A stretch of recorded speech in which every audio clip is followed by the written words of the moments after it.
The two people that you want to hear from, the president and CEO of the Arizona Coyotes, Mr. Anthony LeBlanc, right here. And the man down to Anthony's left is the executive vice president and general manager, Mr. Don Maloney.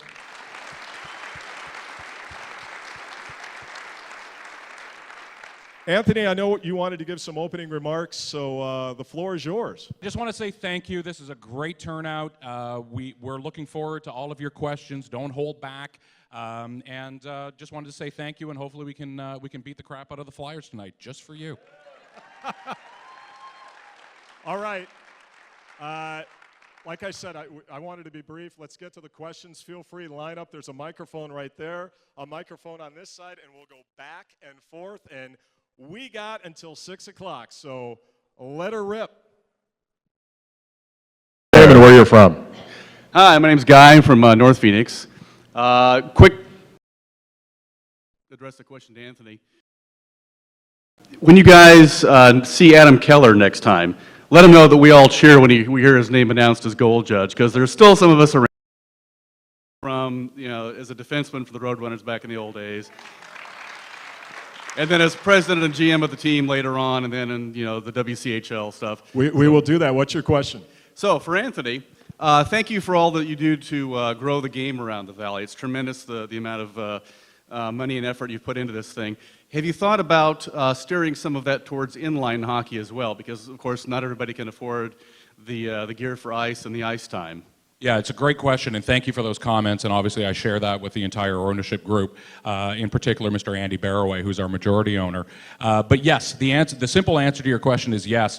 We're working with, the league has a tremendous program that is all part of the latest CBA, where there's money from the league that goes towards growing the game in markets like here in Arizona. And one of the things that we're working on is obviously ball hockey.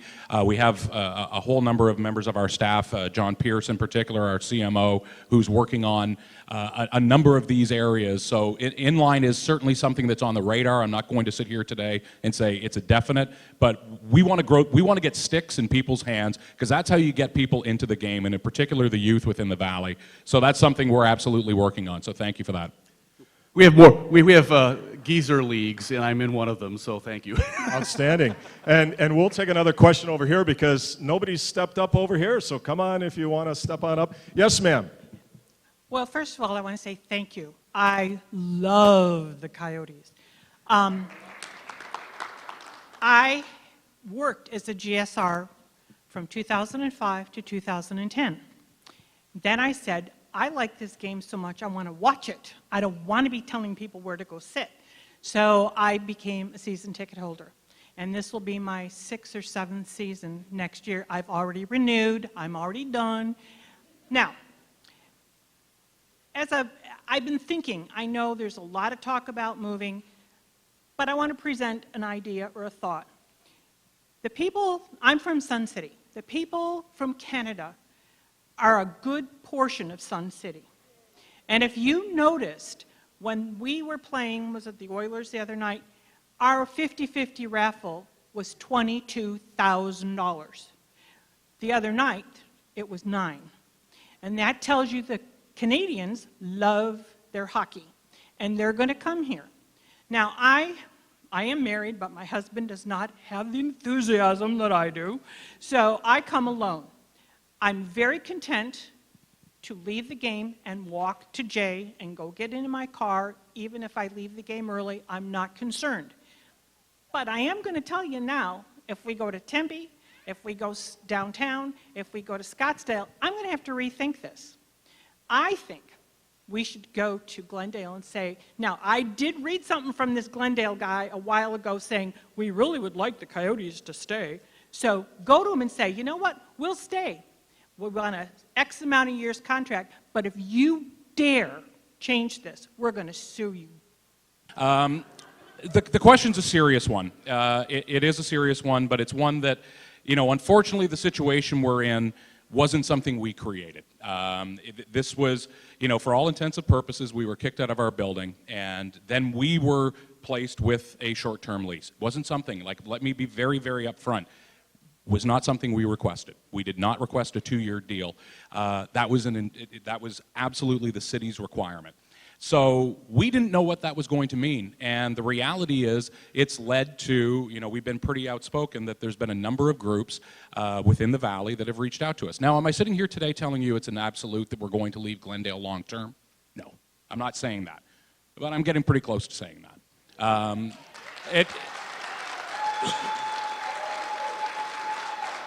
And it's nothing against the good people of Glendale. The tremendous taxpayers within the region that have supported this team, supported the building. I know a number of you in the room are Glendale residents. We thank you, or you're from Peoria or Sun City here in the West Valley. But, the political circumstances were out of our control, and now we have to make an economic decision. And the reality is, if you look at the history of the franchise, if you look at, the fan base in general, and again, we have a number of great fans that are here from the West Valley, but the majority of the fan base tends to be on the other side of the valley. So we are exploring it quite aggressively, and I've said consistently that I anticipate having an announcement at the end of the regular, let me say what I said. I said at the end of the season. Now, I thought the season was going to go a little longer. And look, hey, in the words of Dumb and Dumber, so you're saying there's a chance. There's still a chance, albeit remote. But I am very confident that we'll have some kind of announcement out to the community in the next 6 weeks. So I'll leave it at that. Young lady. I'm not sure if you guys can hear me. I've listened to you guys talk in the past about one of your concerns with Gila River is that you have a lot of suites that's very difficult to fill.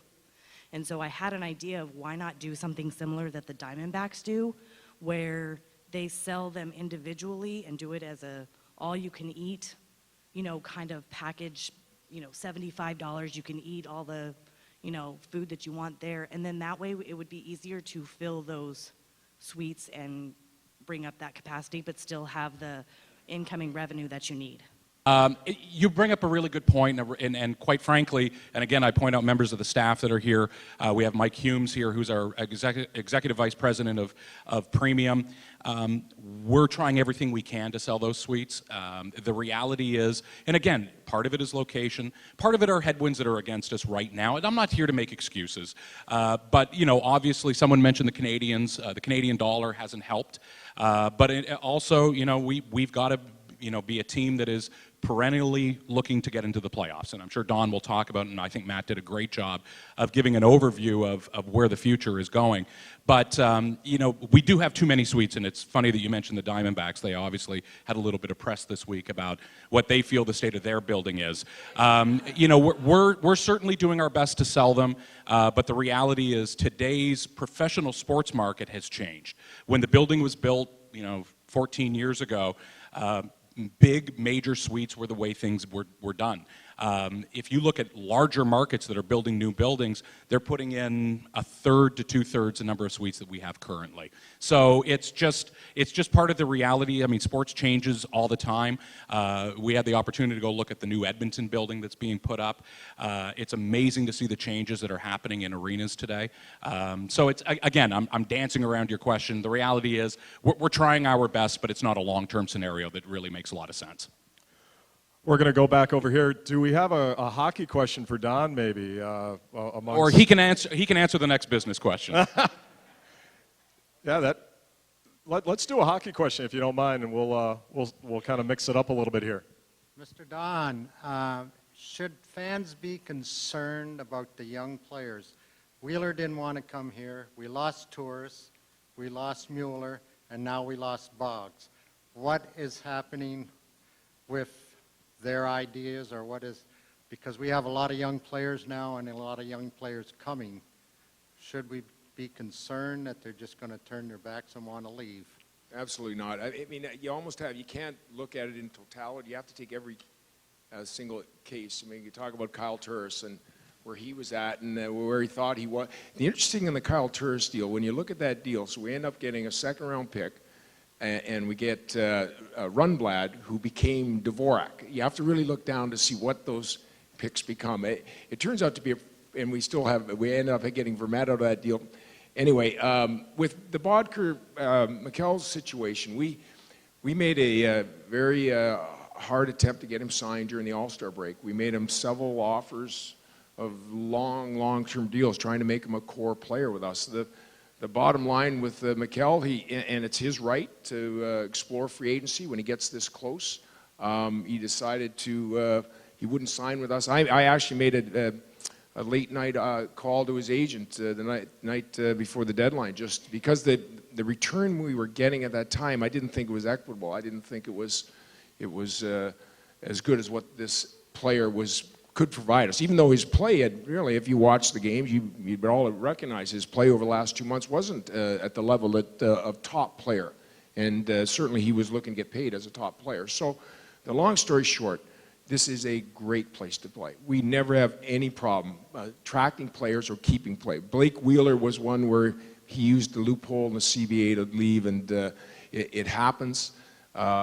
I think we've got a great program here. I think when Matt starts out and starts talking about the number of prospects, it's not just one or two. We're not saying, we didn't talk about Perlini. We didn't talk about some of these guys, other guys that, last year to me was the bottom out year. We sunk to the bottom. You guys hung in there with us.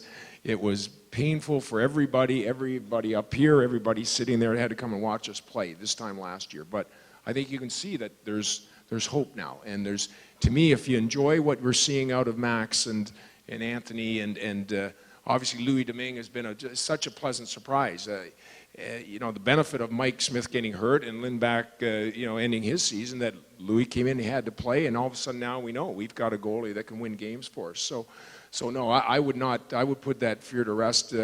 Could we have kept Mikkel?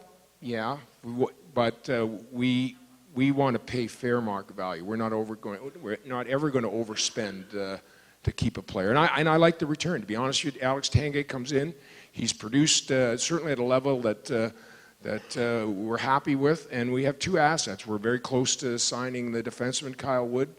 We have a second-round pick for lack of as part of the deal, so we'll take it. We'll continue to build up our base, or maybe use that pick to help ourselves get a little bit better next year. The one thing, just on a quick follow-up, Don, as all these young kids come into the pipeline and make the roster, you're going to need a lot of veterans to kind of supplement it, right? Show them the way.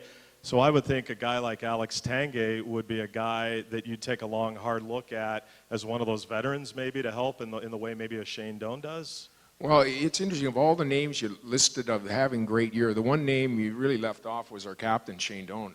I mean, if anybody would have thought that Shane would have had the kind of year he's had, I mean, I certainly didn't. I mean, he's found the fountain of youth. I mean, he's got life in his skating, his legs. He's our leading goal scorer. And I talked to Shane's agent in December. I said, listen, let's get through the year, and if you're still feeling good, which obviously he is, and there's no question he's going to play, in my mind, next year, and he's only going to play in one place, and that's here with us in Arizona. Sir, we'll go to you next. Yeah, hi. Season ticket holder. Both my business question and my about the location stadium and my hockey question about Mikkel have been exhausted. So I'll go to a secondary question, but I'll just say I would like to move closer to Scottsdale or Phoenix or whatever. I mean, my original question was going to be a multiple choice question, just a one-word answer. Tempe, Scottsdale, Phoenix. One word, that's all I need to hear. That's the question.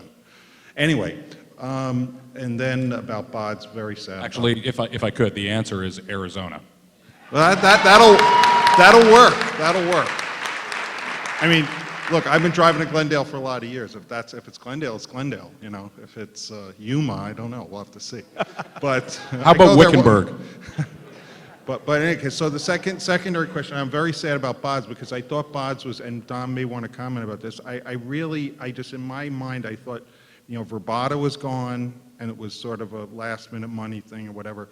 Now, Bodker's gone, one of my favorite players. I know he wasn't playing up to it this year. I just thought the team might extend themselves and just pay a little more than market value, just lock him in, because it just felt to me like he was going to be part of the future. That's a comment I'd like to know about that, but I'll go to my secondary hockey question.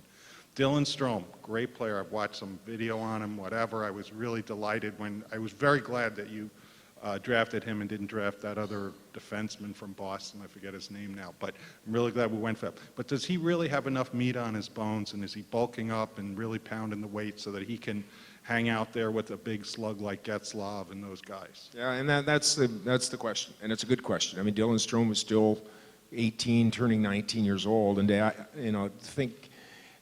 me, the key for Dylan is this off season. Can he get himself strong enough? There's no, from a hockey understanding, from a hands, from ability to make play, he could play for us tonight. Can he stand up to the not only the big centers in the West, it's every team, and the speed of the game right now, it's just physical for him. And the interesting, like Christian Dvorak, who's had another terrific year, physically, he's ready now. You see him, he's got that man strength, he's thick, he's 200 pounds. There's not going to be an issue with him from a physical standpoint, whether he can adjust to the speed right away or does he need some time to develop. But Dylan, it's a very good point. The one thing with Dylan, we'll get our hands on him once the season's over. Last year, if you think about Dylan's year last year, so they went to the league finals with Erie. Then he had to go to the Memorial Cup and spend a week there because he won the scoring, not only in his league, but he was a top scorer in all of the CHL. He comes back up, then he goes to the draft combine for a week in Buffalo, which we all prod and poke and interview him, and then they go through the draft week, or the draft at the end of the month. Then he comes here for 7 days for our development camp. Then he goes has a week off, then goes to the Canadian junior camp, end of July, early August. Then he starts up at his junior camp at the end of August, then comes to our rookie camp. The bottom line, he had zero time to really do any kind of strength, strengthening his body up. So this year, all that draft hype will all be gone, regardless of how far their team. They have a very good team. He's the captain of their team. But he'll have some time to get himself stronger. And it's very rare that you see third overall picks go back to junior as a 19-year-old, but we're going to be smart about it. If we just don't think you look around the league and you look at how many of these younger guys get injured, shoulder injury gets popped out, and it's just by being a boy playing against men and getting pounded. And that's something we'll be very, very careful about. Well, looking forward to seeing him. And I think we saw the benefit of Max Domi going back for another year, certainly. Yes, over here, sir. And thanks for playing along on that rotation. Appreciate that. Yeah, thank you very much, and I appreciate, as I'm sure everyone here does, you planning this on your schedule today. It certainly shows the high value you place on communicating with your fan base. I have two comments that I'd like to throw out, and maybe you've thought about these already. Number one, speaking of the pipeline and the stars that we have coming up in the network, I think it would be a good idea if we, maybe during the periods between the first and second or second and third periods, I noticed the other night we started to show a little video screening of a few of them.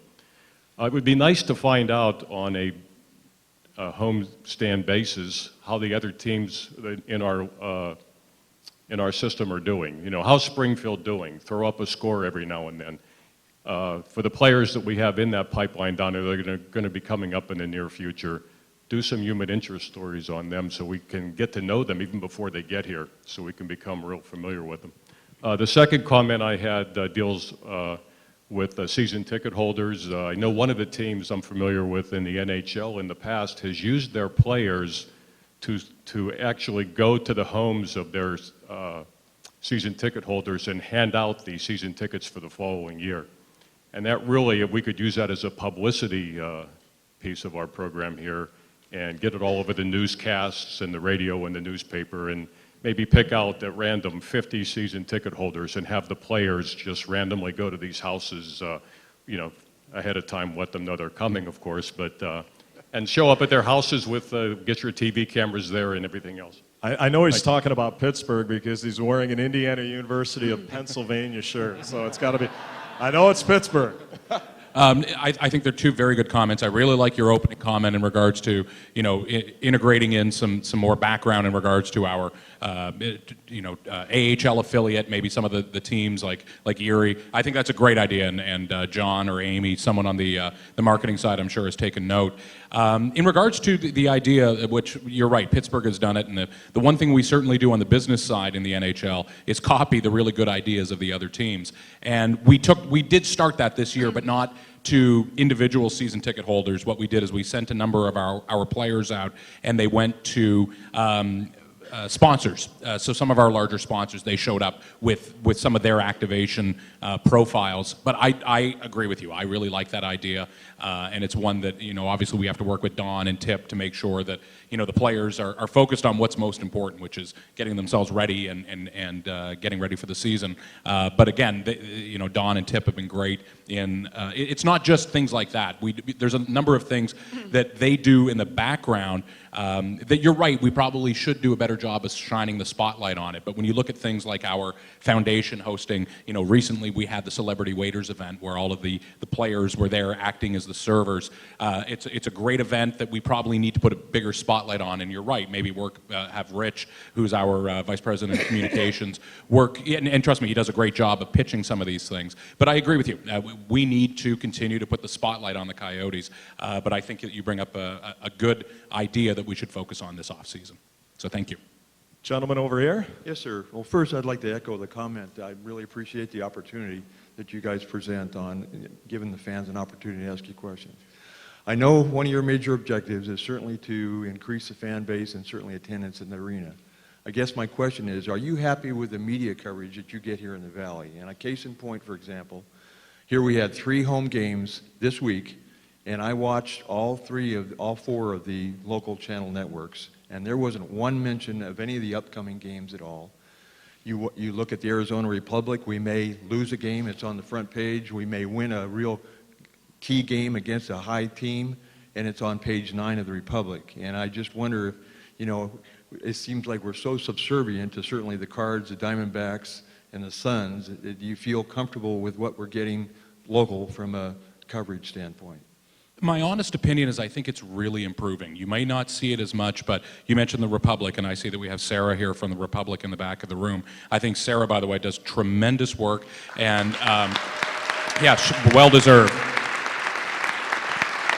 And there were some great, I thought they were great lifestyle pieces that she was able to write. The one that comes to mind immediately is the one about Max Domi and his, type 1 diabetes. So I applaud the Republic and the work that they've done, and I see Craig Morgan is here, who's obviously part of Arizona Sports. Again, I think that, we have 2 of the best beat writers, and of course we can't forget our homeboy Dave Vest, who works for the Coyotes themselves. We have some great beat writers, but yes, I mean, there's no question. Does it anger me when I'm driving in the morning and I'm listening to Arizona Sports, which I do, Craig, and they'll have Calvisi do his little update and they won't mention the Coyotes. Yeah, I might swear a little bit when that happens. But look, the reality is we know that we are, I wouldn't say we're the fourth, well, I guess we are. We're the 4th of the 4 major teams here in the Valley, and we know that. But that's all been part of our marketing campaign, and we know that there were a lot of headwinds against the Coyotes over the years, and thank goodness for all of you for sticking with the team. And I've said it before, and I'll say it again. I don't know how you did it when I think back on the history that happened, but we know that's what drives us. The fact that we kind of like being the underdogs, but I do think when you tie in Matt's opening comments to what Don's been saying about where this team is going, everybody loves a winner. And I remember coming to the Valley when I first looked at being part of a group to buy the team, which happened to be during the run to the Western Conference Finals. And it was a totally different environment. I remember getting on a rental car bus and seeing Go Coyotes up on the rental car bus. It was like, wow, people really do care about it. Winning solves all problems, and one of the areas of exposure in the media, that naturally gets solved when the team plays better. Again, I tend to be incredibly verbose, but I think it's an important question, and I'm glad you brought it up because it's one that will continue to strive. But I think we have one of the best in the business in Rich Narn, who runs our communications, who, by the way, is one of, I think, 4 employees who's been with the team since they moved here from Winnipeg. So we certainly thank Rich for his contributions. But we'll continue to move forward. But yeah, whenever you see Paul Calvisi, tell him to talk about us every newscast, please. Thank you. All right, we're going over here to old school. Hello. So, I'm Robert Davis. I'm U.S. Air Force Major, retired. Thank you. Last year. Thank you for your service. When I look at the team last year, obviously it was abysmal, especially this part of the season, and we were all quite frustrated with the way things were going. my profession is I'm a physician assistant with a strong background in mental health. I also have a colleague who's a sports medicine or sports psychologist.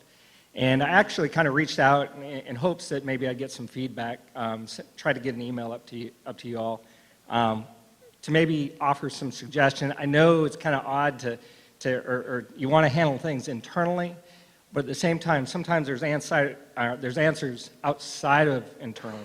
And when I looked at the team, I looked at 4 elements. I looked at ownership, I looked at management, coaching, I looked at the team leadership, and then I looked at the media. And there were a lot of things that were kind of being broke down, and the media was also culprit with some of the things that were being said about the team as the season went along. And I saw that was dragging the team down. And I wanted to possibly provide some suggestion or some comment to maybe make some shift in that. When I sit down at the beginning of the game, I can sit and watch the team, and I don't want to get too far into this, but I can sit and watch the team. I can pretty much tell you how the game is going to go by their warm-up, and I can only imagine the coaching staff is sitting there seeing the same thing and what's happening on the ice. The first night that they had this throwback, I watched Smitty in the warm-ups. We were down by the glass, and I knew Smitty was going to do awesome, and that was one of his best games. So, and it was about the energy that he had on the ice when he was warming up. And the reality is I'm just asking a question of, would it be possible to sit down? I know I'm Joe Schmo from nowhere, but sit down with and take 5 minutes of y'all's time and kind of throw out there what me and another sports psychologist who's actually worked with Olympic level athletes, and maybe just get a little bit of feedback. Is there any chance you could start with Tyson Nash? Yeah, it's funny. It's funny, the comments by the media.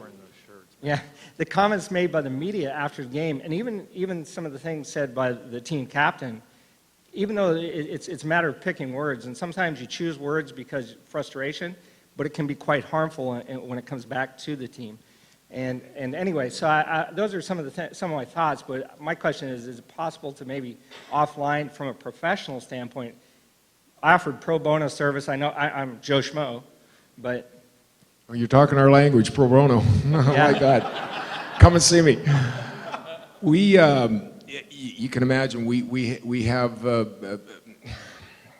one of the good things that Anthony and his partners have come in, they've made a significant investment in the infrastructure of our organization in regards to our drafting, our development program. We do have a sports psychologist we work with. We have 2 of them, actually. Strength coach, nutritionalist. We do blood work. Absolutely. Are we open for ideas? Certainly. They come to us all the time. There's so much in this sports medicine now that's out there, and it's constantly exploding all the time. If you watch warm-ups, and let me know how we're going to do tonight, because maybe I could go home, or else I could start having a beer in celebration after. But we're always open for ideas. The best thing is send me an email, and we look at it, we evaluate it. Somebody always will get back and respond. We do get a lot of suggestions. It happens all the time, and then we evaluate, look at it. We have a staff that goes through it, and if we think it has merit, then we'll explore it. If we don't, then we'll finally thank you for your suggestion, and we'll move on. Yeah. Thank you for that, and thank you for your service, too. Thank you very much. Hello, B. Hey, guys. First of all, as I always do whenever I talk to you in one of the town hall meetings, I want to thank you so much for your support of youth hockey in the Valley, throughout the state, and it's just really awesome for our kids. So my question is, who would love to get Austin Matthews more, the marketing department or the on-ice people? I think that's a split 50-50. Listen, he's a great talent. One thing I will say, because I read some rumblings that we would maybe trade Oliver Ekman-Larsson for. That will never happen. No. We love Austin Matthews. He's going to be a terrific pro. We've got a star here, a star defenseman, and that will. There's very, very few people in the league we would even consider trading Oliver for, and certainly not in this kind of. That type of scenario. All that being said, he's a terrific prospect. There's a draft lottery. maybe our luck will change, and if we do find a way to get him, we would certainly explore trading up if that were the case to see if there's any way we can attract him, but it's not at any price because there are players here that we would not include in that type of deal. Can I add a follow-up with that?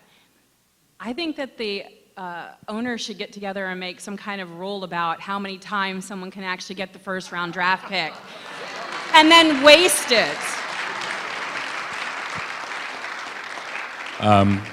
It's funny, I mentioned being up in Edmonton in the last couple of weeks with a big group of the staff, and we were sitting with some of the leaders of the Oilers, and as I said, on the business side, we interoperate very, very well, and they were sitting there, talking about, well, if we get the #1 pick this year, and I was like, guys, just shut up.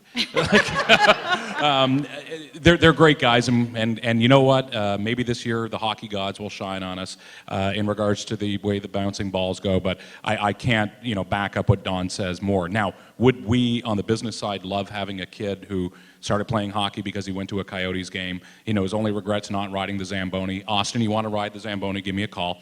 Of course, but we've said it from the beginning, and we'll say it again, that the ownership will never get involved in hockey decisions, especially driven by perhaps the location that a kid grew up in. Now, if everything's equal, of course we would love it. But I read an interesting comment. Someone said if Austin was born in Moncton or Montreal, we wouldn't be hearing as much chatter, which is probably true. But yeah, I mean, when I remember reading the column of, well, maybe the Coyotes would trade Oliver Ekman-Larsson, I think I spit my coffee out.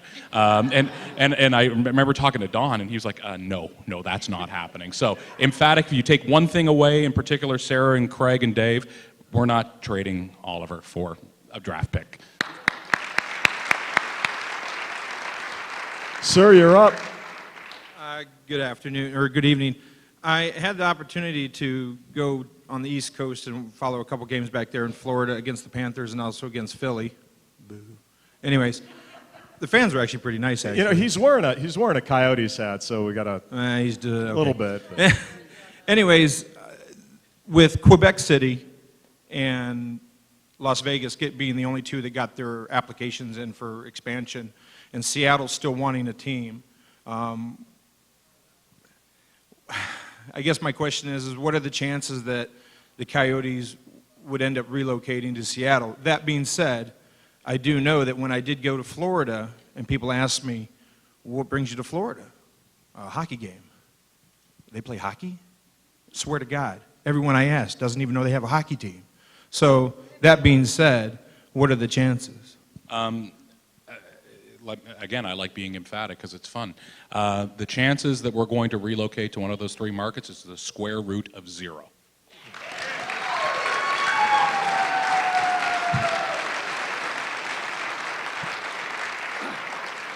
On that note, you're up, sir. I had a couple of quick questions. One for Don regarding there was an earlier question regarding the AHL. I know it was our first year with Springfield. Had a tough season down there near the bottom of the standings, and I know things change from obviously quickly from year to year in the AHL. But were you satisfied overall with the affiliation and with the setup in Springfield? And are the Falcons okay with overall with the affiliation? And then second quick question regarding a fan club. I became a season ticket holder when I moved here this year. I'd been living in D.C. for many years and was Capitals fan club very much a participant and an active member. And on visits here years past, I'd see a fan club table, but this year I was told that the club had kind of fizzled out, and I was just wondering, is there a Coyotes fan club, or if not, is there a possibility of maybe reviving one? Thank you. Yeah, it hasn't been a great year in Springfield. The relationship is strong. Bruce Landon has been with Springfield for many, many years, 30 years. He represents the ownership group down there. He understands with minor league hockey, there's an ebb and flow. When our goalies get hurt, we steal their goalies. They have no goalies. Consequently, they don't win many games. But from a location, once you're in Springfield, they've got the best schedule in the East, least amount of travel, most practice days. It's great. We continue to look at ways to bring our team west. That's what we want. That's what we're looking to do. We can work very hard. Anthony and all of us are continue to explore it. But our relationship with Springfield is strong. Would it be better if we were winning? Sure, of course. We all know that. But you know, if you look at Springfield and Portland, where we were for 5 years, Springfield have a much better schedule, closer opponents, less travel, more practice time. So it's been good in that sense. In regards to the fan club question, yeah, there was a group prior to us taking over that kind of had a fan club, and I don't know if John is in the room. John Pierce, our chief marketing officer. Yeah, I mean, John, I don't know what I'm embarrassed to say I've been stumped.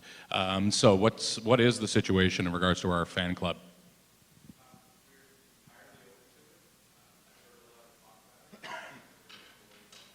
So if you didn't hear, it's evidently by the answer, Dum Dum up here didn't know that we currently don't have one, but we are very open to it and talk to John Pierce. He's our chief marketing officer, and we'd love to get that engaged. Sir? Great, thank you. Thank you very much. My name is Sam Mary Ratnam. I'm a professor at ASU, so you know where I want or where the team to be, obviously. But just a quick comment and then a question for you. But you know, I moved down here 15 years ago from Edmonton, Alberta, and have been a season ticket holder ever since. My son Anton, he's almost 8 years old, went to his first game at 5 months, and so this is the future. That's going to be the future of the fan base that we're going to get. We've got a lot of great loyal fans here, but you know, you were probably fans of another team beforehand, and now you're going to have them. It's a question for Don. So, what is the single biggest need you see from this season to next season to get us to that Stanley Cup contention? And I truly believe 3 to 5 years we're going to be holding the Stanley Cup here in Arizona. I tell you that for sure. Thank you. I mean, that's certainly the goal. I mean, the trouble by bottoming out last year, there's a time element to it, and nobody wants to hear about it. Everybody we don't want to hear it's going to take, you know, a certain number of years. But to me, if you look at where we were last year and then the step forward this year, you know, I think we've made a real major step forward. Next year is going to be another step forward. I certainly believe next year we can be a playoff team. I think with the people we have, what we're introducing into our system, the maturity of the group, health is a key. I mean, the one thing I look at now with, you know, you look at Mike and you look at with Louis, if that's our tandem next year, if you look at how they've been over the last 2 or 3 weeks, it's second to none. Our goaltending stats are the third worst in the league overall right now. That's not playoff caliber. You don't get to the playoffs that way. So if we get top-level goaltending, if we have good health, I still look at our blue line as we have Oliver. Obviously, Connor Murphy's a developing player. Mike Stone is a good NHL player. We need another star player there. So if you ask me what we need is another impact defenseman. And then our forward group is as good as any. I mean, there's a reason the Hockey News named us the top-rated organization for prospect. We've got a terrific group of young players. And I've always been cautious of overselling the younger people because I think that's a mistake. And when the earlier question, they talked about putting, you know, a little more vignettes about our prospects up, I get a little cringe in my back because I want you guys to see who the prospects are versus me. I was telling you and overselling, and all of a sudden a guy shows up and you're like, this is the guy Maloney was talking about? So, but the bottom line, the good thing, it's not me saying it, it's an independent magazine that's saying, hey, look at this group of players that this organization has, and it's really exciting. So it's full steam ahead. Dave Tippett has done a terrific job this year. I think his coaching job this year, I really feel it rivals any season he's been here because he's been forced to play young players more. And to his credit, you know, Max and Anthony, Jordan Martinuk is another young player that willed himself onto this team. And that's how we get ahead, is getting our young people in, giving them meaningful minutes. And that's why these games right now are important. We don't want to throw in the towel to get a little better draft pick. We want to build this winning culture that we expect to win every game. And if we get that and we hit next season with the same mindset, now we're going to be able to move. And that winning culture is 6-3-1 in their last 10, so points in 7 of the last 10. I mean, And I think that's a real tribute not only to the guys in the room, but to the coach, Dave Tippett, as well. And by the way, happy birthday, Connor Murphy. Did you guys know that? 23 years old. He's Oliver Ekman Larson. Over here. Hi, how are you? Thanks for taking the time again to meet with the public. It's great that you opened the forum up for this. I have a mouthful. I'm sorry, but I got a business one and I got a hockey one. First of all, I'd like to say to the gentleman that brought up about the players that don't want to play here. Don, I don't think you've expressed that not only are you dealing with players and agents, but sometimes you're dealing with parents. And I know for a fact Blake Wheeler did not come here because his parents did not want him here. I lived in Minnesota and I was a high school coach against Blake's team, and I know that for a fact. So don't blame Don or the organization for not signing some of these players. I'd like to address the fact of the possible move somewhere to the East Valley. And I'm a proponent of, I know there'll be a period of time where it'll be temporary. And I'm a believer in the Coliseum. And I know there's a lot of money to throw into that Coliseum to make it inhabitable for the NHL. But I think it offers you an opportunity for an AHL team franchise to move there after maybe you make some improvements. I think it'd be a great marketing plan. I think you could go back to the future. You could really play it up. I think the place would be sold out most every night and create a huge demand for tickets moving into a new arena. On the hockey side, I've got 2 or 3 things I'd like to address, Don. One is, as an older person now who's been in hockey my whole life, I kind of resent the fact that Shane Doan has to step up and still fight. At his age, the respect he deserves. He likes it. I know, but still. He's 40 years old. He shouldn't have to do that, okay? And Max Domi shouldn't have to be one of those guys either. And I really hated to see John Scott go and Downey go. I guess Downey didn't really work out like you had hoped. And there's always things behind the scenes that we don't know about. But going back to the John Scott trade and the Tenorti trade, don't you feel Montreal owes you a draft pick for that incident with Tenorti? I vowed I'd never have to say John Scott's name again with all the grief I got for that. That trade was done. John did his job with us. It was fine. He played, half a dozen, 8 games, and we signed John in the summer and Steve Downey just because of Max and Anthony. We didn't want to be pushed around. And as the season went along, we found that Steve had a hard time playing. He had some injuries he was dealing with. John has his role. But the opportunity to get Tenorti at the time, a young defenseman with upside, and to make the finances work. It's not something we do it all the time. It's like, okay, well, the way it works is that you have to take somebody. And the only player that had the contract that worked for them was John Scott. So long story short, with Jared's suspension, it's interesting the dynamics of that, where he was tested in mid-December.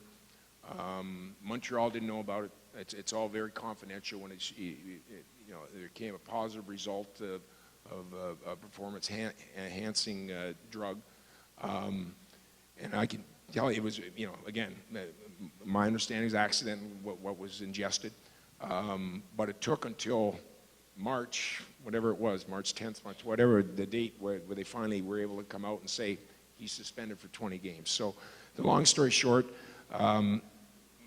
With Jared, we're not quite sure what we have there. I'm not sure. He didn't get in enough games. We had really, the irony of it all, we had whatever game it was, it was going in the Vancouver game that Tip and I had sat down and said, listen, let's get Tenorti in the lineup. Let's start playing him regular. Let's see what we have and make a determination at the end of the year whether we're going to keep him or not. So it's just the nature of the beast. You make deals, you try and improve. You're always trying to improve your club. Tenorti has a big profile. He's a big man. He's mobile.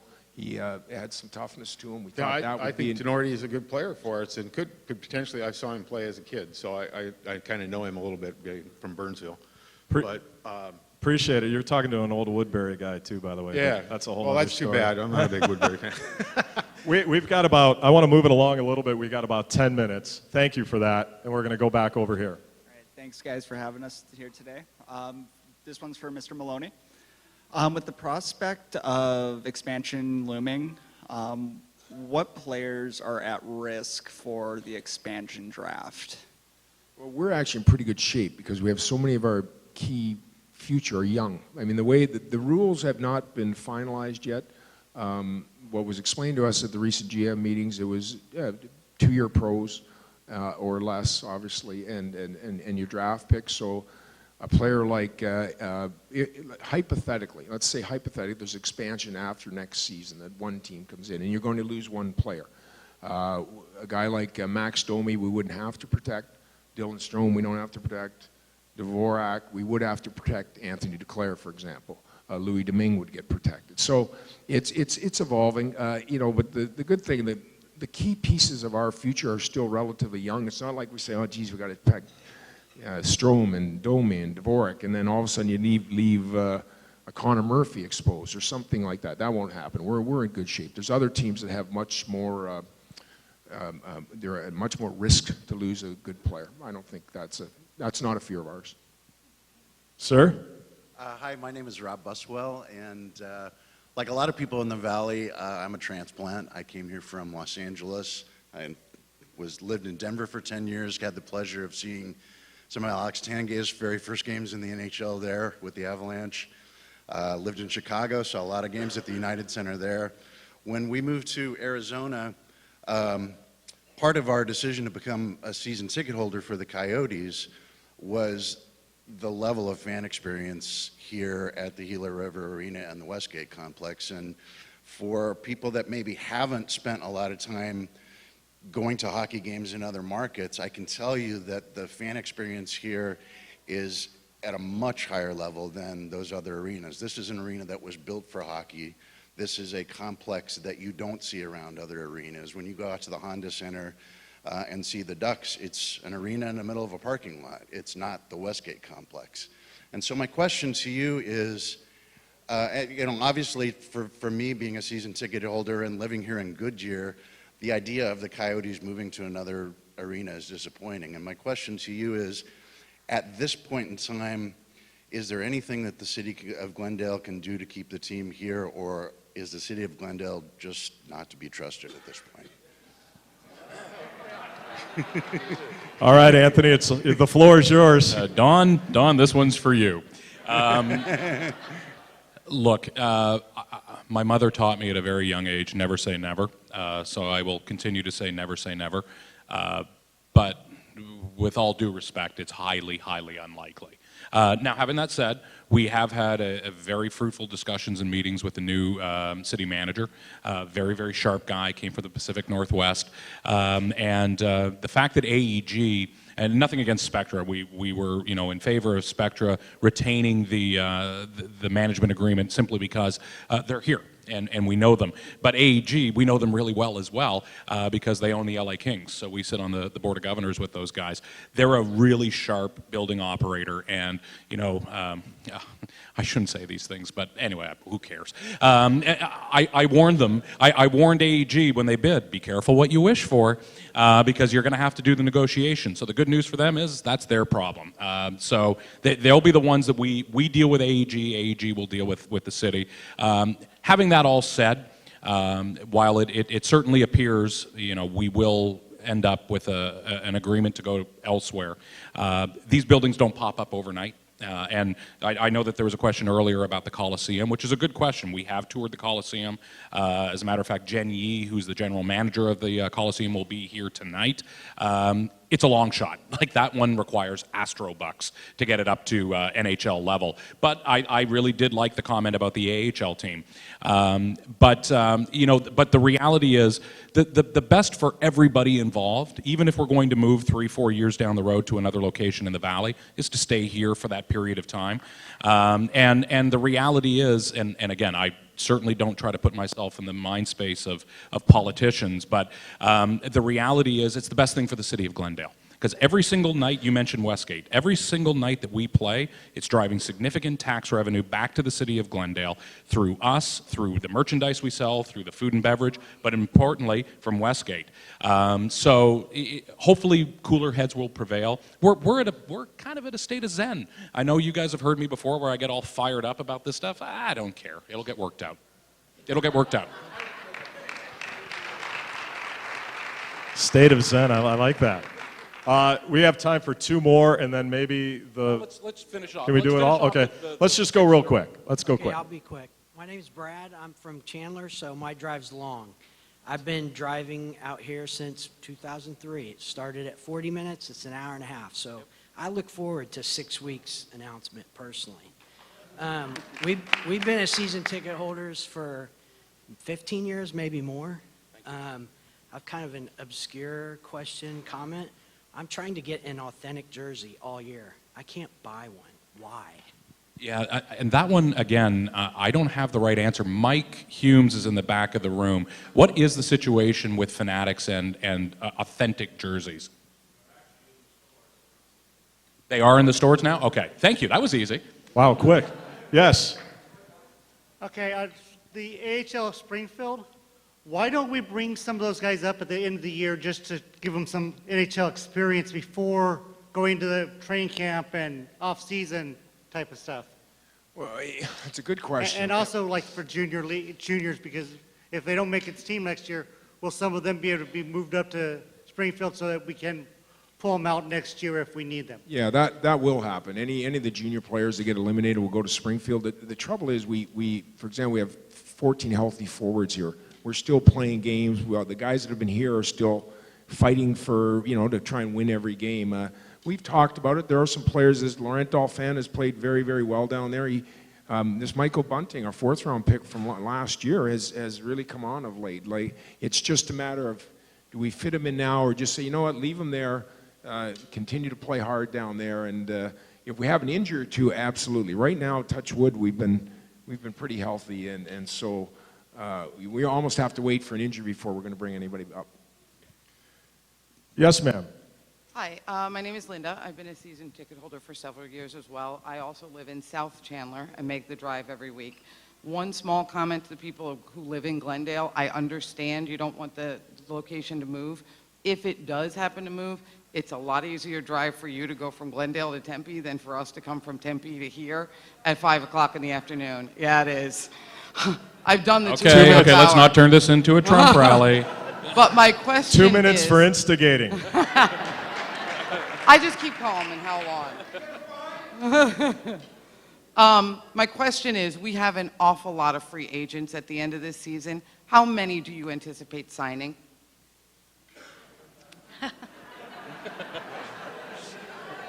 Some of them, all of them.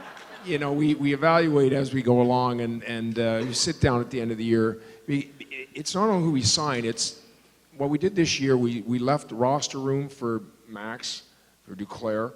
Martinook won a spot.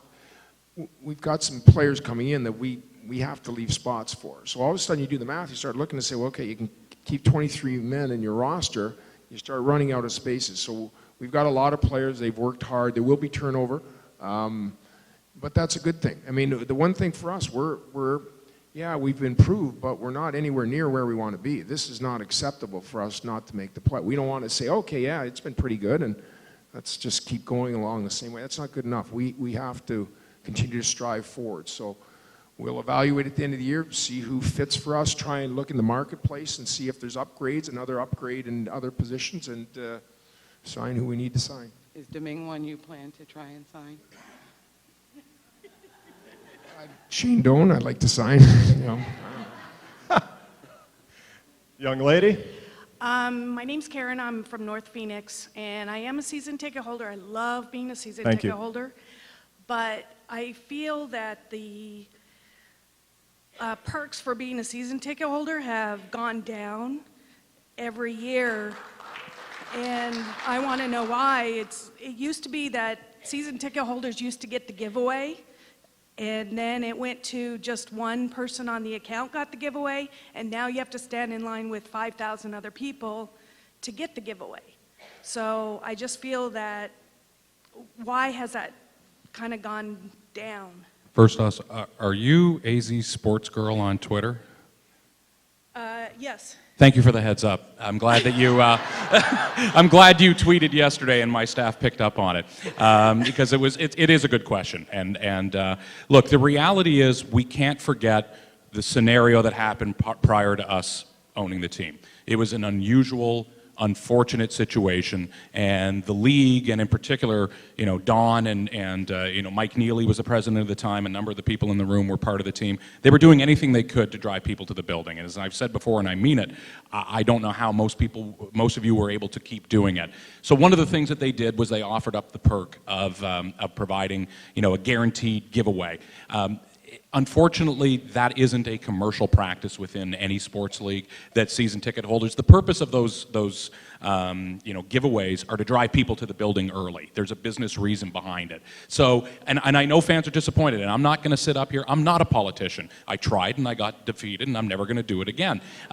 So I'm not going to sit here and lie. It is a practice that we don't plan on changing, because there's a purpose for those. Now, one thing I personally would like to see, what I saw, because remember, prior to doing this, I was a season ticket holder for over 20 years with at least one team, either the Ottawa Senators or the New York Jets. And what I like that they do, they have less giveaway nights, but then they give it to everybody. So I like that idea. That's something that I think we'll look at. Now, I know that one of the other points that people have complained about is the exchange program being limited. Again, that is a very unusual program that most teams don't have. And quite frankly, and I always tell the truth, I hope we get to the point that we're sold out every night and we can't do it. That's what we're striving towards, is to, but on the flip side, there continues to be tremendous benefit to being a season ticket holder, a full season ticket holder in particular, and although we haven't done our job the last 4 years, the main one being priority in regards to playoff tickets, a number of gift cards from Fanatics and additional tickets that are provided. But the most important one these days is priority in a new building. So don't forget that. Thank you. Yes, young lady. I've been giving Don a break all year. Hi, it's over. I'm Monique. Can I get a swear jar in your car for the rest of the season so that I can afford a new jersey? No. Oh, one down. Don was on Gambo and Ash the other morning, and he said, oh, gosh, I hope I get to stay here. They haven't made me an offer. Hopefully it's out of respect for letting me make decisions. Can ya get an offer to the guy, or at least tell him, dude, we want you? That's one thing. The other thing is, Tanguay and Hansel. Have we started talking extension to them yet? With Shane, like I said before, we did talk in December, and in fact, I told Shane this, listen, we'll get through the end of the year, and then we'll sit down. If you feel good, we'll certainly want you. I look at Shane as a partner in this, so I got the same, I heard the same thing, what he said on the radio, and I went running to Rich, and Rich sent me the quotes and said, Rich, why would he say this? He knows that we're going to sit down at the end of the year. I think that was off the cuff with Shane, but if he's going to play hockey, he's going to play for us. There's no fear of that. Martin Hansel is certainly somebody that we would like to explore extending. I do not want to get in the same position with Marty as we were with Mikkel Bodker. Marty has real value to us. We'll explore it. And who else did you mention, Monique? Alex Tanguay. He'll be I think that's a player we have to look at the end of the year. He's been terrific. I mean, you can see his skill. He's a pro. He's a talented player, and we'll have to see what his expectations are, how many roster spots we have, whether we can make something work for both of us. At 36, he's kind of an older player, so you'd have to look at that end of it as well. But playing with Duclair might get a revitalized like Shane Doan did. And Yeah, Anthony. It's a balancing act, and obviously Tip and the staff, we all sort of sit down and you put the lines up, and like I said, there are some really high-end young players that we're going to bring into this team next year. So you have to kind of look at that, and then how many other spots do you have available, and what do you need in those spots? And then you have to ask Alex, well, what are his expectation on a contract? He's making $3.5 million this year. Does he expect that, or would he play for less, or does he expect more? So all those things kind of go into it. And the good thing, we'll deal with that in the off season and try and make some good decisions. Mr. LeBlanc, before I go, we did have a booster club. Yes, I know that. And we were, a lot of us were part of that. But it wasn't quite as fulfilling for the fans as it might have been, because it was strictly for charitable works. I believe it's the Edmonton Oilers and the Washington Caps have a fan club base that goes out amongst newbie people who have just come to games. They can come and talk to these people about what's going on And I'm sure a lot of us would be more than happy to be that face for, new fans or whatever. Right. Well, thank you, Monique, and I remember meeting with you back in 2010 about that. I do. I remember. It was at the Ritz-Carlton downtown. Make sure you see John Pierce. He's sitting in the back here. Seriously, I'm not. John he runs our marketing department, so he's the guy to talk to. And the last question of the evening. Hi, my name's Cody. I am a season ticket holder. I just have 2 quick questions. One, can we please bring back the Katina jerseys for our alternate?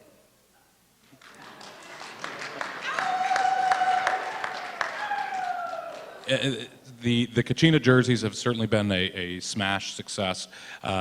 But again, and I'm pointing back to John because it's part of his area, we're constantly looking at what we're going to do from a jersey perspective, obviously, and thank you for wearing the new jersey, as are many of you in the room. We love the look of it. We will continue to have the Kachina as a throwback at minimum every single night, every single year. Whoa, Ooh. Scoop. It's obviously time to finish the night off, folks. We will have that every year, but we are exploring third jerseys and what that would look like. Sounds like you might have a final question. A final question. Are we going to get an outdoor game? Call Commissioner Bettman and let him know. One of the things that we will definitely have is an all-star game. That is a known. We have pitched an outdoor game very aggressively. It's interesting with where the locations that we're looking at for a new potential facility. It's fair to say we will continue to push for that. I think it would be fantastic. I mean, the game that they had in LA went very, very well. The climate here in January is perfect for it in the evenings. I'd love to see it. But that is the big man in New York's job to make those decisions. But I love the enthusiasm for it. So with some final words. Yeah, I just want to say on behalf of ownership and on behalf of hockey ops and the players and everybody involved with the Coyotes, thank you so much for all of your support. It's unbelievable, and all the kind things that you've said to me, regarding Fox Sports Arizona and that. Let's all go across the street and beat the Flyers, okay? Let's keep it rolling.